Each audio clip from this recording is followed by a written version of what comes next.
बिहार महागठबंधन में सीटों के बंटवारे पर बनी सहमति। लालगंज सीट से कांग्रेस उम्मीदवार ने वापस लिया नामांकन। भागलपुर से आरजेडी ने आखिरी समय रोका उम्मीदवार। 23 अक्टूबर को कई उम्मीदवार लेंगे नाम वापस। बिहार में विधानसभा चुनाव में महागठबंधन में अब बात बन गई है। बीजेपी को उम्मीद थी कि महागठबंधन के दल आमने सामने आ जाएंगे, जिससे उसकी राह आसान हो जाएगी।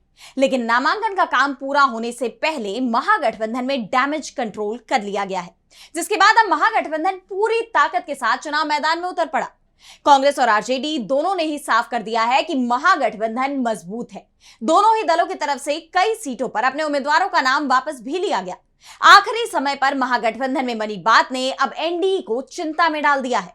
तो आज हम अपनी स्पेशल रिपोर्ट में बिहार चुनाव को लेकर ही करेंगे बात। नमस्कार, मैं आराधना। तो शुरू करते हैं हमारी ये खास रिपोर्ट।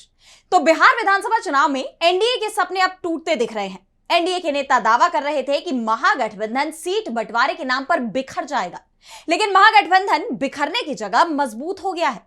बिखराव तो एनडीए के अंदर दिख रहा है। जिस तरह से बीजेपी के दिग्गज नेता आरके सिंह ने एनडीए के ही उम्मीदवारों के खिलाफ मोर्चा खोल दिया है।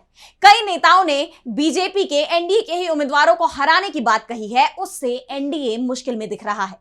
तो वहीं महागठबंधन की तस्वीर अब पूरी तरह से साफ हो गई है। कुछ सीटों पर फ्रेंडली फाइट की तो बात कही जा रही थी, लेकिन इन सीटों की संख्या अब तेजी से कम होती जा रही है। आरजेडी और कांग्रेस दोनों ने ही इसे लेकर अपना रुख नरम किया है। जिन सीटों पर पहले महागठबंधन में टकराव चल रहा था, हम पहले उनकी बात करते हैं। बिहार की लालगंज सीट को लेकर कांग्रेस और आरजेडी दोनों में ही टकराव दिखाई दे रहा था। यहां से कांग्रेस ने आदित्य कुमार राजा को टिकट दिया था, तो आरजेडी ने इस सीट से शिवानी शुक्ला को उम्मीदवार बनाया था। इस सीट पर पहले चरण में 6 नवंबर को वोटिंग होनी है। महागठबंधन की तरफ से कांग्रेस और आरजेडी के उम्मीदवार आमने सामने आने पर एनडीए को फायदा मिलने की बात कही जा रही थी, लेकिन नाम वापसी की आखिरी तारीख पर कांग्रेस के उम्मीदवार आदित्य कुमार राजा ने अपना नाम वापस ले लिया है और शिवानी शुक्ला को समर्थन देने का ऐलान भी कर दिया है। यानी अब यहां मुकाबला एनडीए गठबंधन की तरफ से चुनाव लड़ रहे बीजेपी के संजय सिंह और आरजेडी की शिवानी शुक्ला के बीच होगा, ना कि कांग्रेस और आरजेडी के उम्मीदवारों के बीच। कांग्रेस की तरफ से उठाए गए इस कदम से महागठबंधन को काफी मजबूती मिली है। एक तस्वीर साफ हो गई है कि आने वाले वक्त में और भी सीटों को लेकर इसी तरह से समन्वय बनाया जा सकता है। लालगंज में कांग्रेस ने आरजेडी के सामने से उम्मीदवार हटा लिया, तो आरजेडी ने भी आखिरी समय पर भागलपुर से अपना उम्मीदवार वापस ले लिया। दरअसल इस सीट पर दूसरे चरण में वोटिंग होनी है। 20 अक्टूबर नामांकन का आखिरी दिन था। इस सीट पर कांग्रेस की तरफ से अजित शर्मा को उम्मीदवार बनाया गया था, जबकि आरजेडी ने यहां से भागलपुर नगर निगम के डिप्टी मेयर सलाहुद्दीन अहसन का नाम तय कर दिया। सलाहुद्दीन अहसन का नामांकन जुलूस पहले ही शहर में निकल चुका था, जिसमें राजद के झंडे और समर्थकों की भारी भीड़ उमड़ी थी। लेकिन जैसे ही नामांकन का वक्त खत्म हुआ, समर्थक हैरान रह गए कि उनका उम्मीदवार नामांकन दाखिल करने पहुंचा ही नहीं। और बाद में खबर आई कि तेजस्वी यादव ने सलाहुद्दीन को नामांकन करने से रोक दिया। इसी तरह से औरंगाबाद की कुटुंबा विधानसभा सीट पर भी पेच फंसा हुआ था। कुटुंबा सीट से आरजेडी और कांग्रेस दोनों ही चुनाव लड़ने का ऐलान कर चुके थे। इस सीट से कांग्रेस के प्रदेश अध्यक्ष राजेश राम ने नामांकन दाखिल किया, लेकिन आरजेडी की तरफ से जो लिस्ट जारी की गई उसमें कुटुंबा से कोई भी उम्मीदवार नहीं उतारा गया है।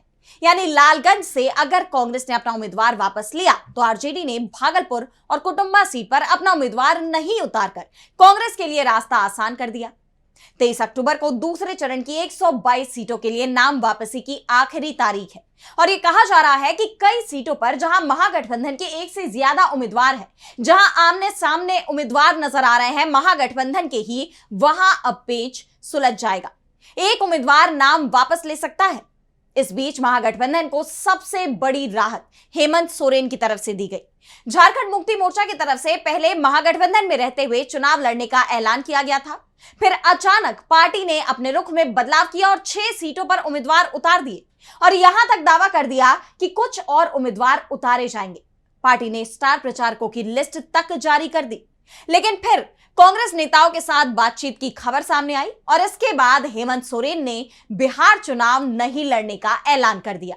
यानी जेएमएम ने बिहार चुनाव नहीं लड़ने का फैसला किया है। बीजेपी महागठबंधन में जिस फूट का इंतजार कर रही थी, वो मौका उसे मिला ही नहीं। वैसे महागठबंधन में अभी भी 8 सीटों पर फ्रेंडली फाइट की स्थिति दिखाई दे रही है। बिहार की 243 सीटों में अगर महागठबंधन उम्मीदवारों की बात की जाए तो आरजेडी 143 सीटों पर उम्मीदवार उतार चुकी है। कांग्रेस 60 सीटों पर चुनाव लड़ रही है। सीपीआई एमएल 20 सीटों पर उम्मीदवार उतार रही है। वीआईपी 15 सीटों पर चुनाव लड़ रही है। सीपीआई के खाते में 9 सीटें दिखाई दे रहे हैं, वहीं सीपीएम के पास 4 सीटें नजर आ रही हैं। महागठबंधन में सीट बंटवारे में हुई देरी को लेकर एनडीए हमलावर दिख रहा है, लेकिन देरी का मतलब ये नहीं माना जाता कि कोई गठबंधन कमजोर है, क्योंकि जब गठबंधन का विस्तार होता है तो फिर सीट बंटवारा मुश्किल हो जाता है। चुनाव प्रचार की तेजी और एकजुटता तय करती है कि कौन सा गठबंधन किस पर भारी पड़ रहा है। भारतीय कम्युनिस्ट पार्टी, मार्क्सवादी लेनिनवादी लिबरेशन सीपीआई एमएल के महासचिव दीपांकर भट्टाचार्य ने महागठबंधन में किसी भी तरह की अंदरूनी कलह की खबरों को पूरी तरह से खारिज किया है। उन्होंने कहा कि लोगों को लग सकता है कि इंडिया गठबंधन में बात नहीं बन रही है, लेकिन सीटों की घोषणा में देरी इसलिए हो रही है क्योंकि इस बार और भी घटक दल साथ आ रहे हैं। यह निश्चित रूप से बिखराव का संकेत नहीं है। हमारी पार्टी ने 2020 में 19 सीटों पर चुनाव लड़ा था और 12 सीटों पर जीत भी हासिल की थी। इस बार 20 सीटों पर चुनाव लड़ रहे हैं, लगभग उतनी ही सीटों पर जितने पर पहले चुनाव लड़े थे। दरअसल इस बार महागठबंधन 2020 की तुलना में बड़ा है। 2020 में इसमें आरजेडी, कांग्रेस और 3 वामपंथी दल सीपीआई-एमएल, सीपीआई और सीपीआई-एम शामिल थे। लेकिन इस बार मुकेश सहनी की विकासशील इंसान पार्टी यानी वीआईपी भी इस गठबंधन में शामिल हो गई है। कोशिश तो जेएमएम को भी साथ लेने की हुई थी, लेकिन सीटों की संख्या तय नहीं होने के चलते जेएमएम ने बाद में चुनाव से हटने का फैसला कर लिया। अब अगर बात 2020 की करें तो उस वक्त भी महागठबंधन में सीट बंटवारे को लेकर लंबी रसाकशी चली थी। कांग्रेस और आरजेडी के बीच अंतिम समय तक टकराव दिखाई दिया था। विरोधियों की तरफ से तो गठबंधन टूटने के दावे तक किए जाने लगे थे, लेकिन गठबंधन में सीटों का बंटवारा हुआ और मजबूती से चुनाव भी लड़ा गया। 2019 में बिहार में लोकसभा चुनाव हुआ था, जिसमें राज्य की 40 में से 39 सीटें एनडीए जीत गया था। लेकिन अगले ही साल जब विधानसभा चुनाव हुआ तो महागठबंधन ने एनडीए को कांटे की टक्कर दी थी। दोनों गठबंधनों के बीच सिर्फ 12,000 वोटों का अंतर था। महागठबंधन में 243 में से 110 सीटों पर जीत दर्ज की थी। तेजस्वी यादव की आरजेडी विधानसभा में सबसे बड़ी पार्टी बनकर उभरी थी और वे विधानसभा में विपक्ष के नेता बने। और इस बार तो महागठबंधन के पक्ष में माहौल भी दिखाई दे रहा है। नीतीश कुमार की सरकार के 20 साल की एंटी इनकम्बेंसी दिखाई दे रही है। पिछले 2 साल में नीतीश सरकार पर भ्रष्टाचार के गंभीर आरोप लगे हैं, तो पेपर लीक मामले में भी सरकार की छवि पर सवाल उठे हैं। नीतीश कुमार के स्वास्थ्य को लेकर भी तमाम तरह की चर्चाएं चल रही हैं, जिसे लेकर एनडीए को बार-बार सफाई भी देनी पड़ रही है। और सबसे बड़ी बात तो यह है कि 20 साल में यह पहला मौका है जब एनडीए की तरफ से नीतीश को सीएम उम्मीदवार घोषित नहीं किया गया है, जो यह संकेत दे रहा है कि एनडीए के अंदर सीट बंटवारा भले ही हो गया हो, लेकिन मतभेद अब भी बने हुए हैं। वहीं दूसरी तरफ यह तय माना जा रहा है कि महागठबंधन की सरकार बनने पर तेजस्वी यादव सीएम बनेंगे। लोकप्रियता के मामले में भी तेजस्वी यादव के आसपास कोई दूसरा नेता नहीं दिखाई दे रहा। ऐसे में जल्दी ही महागठबंधन में पूरी तस्वीर साफ हो जाएगी।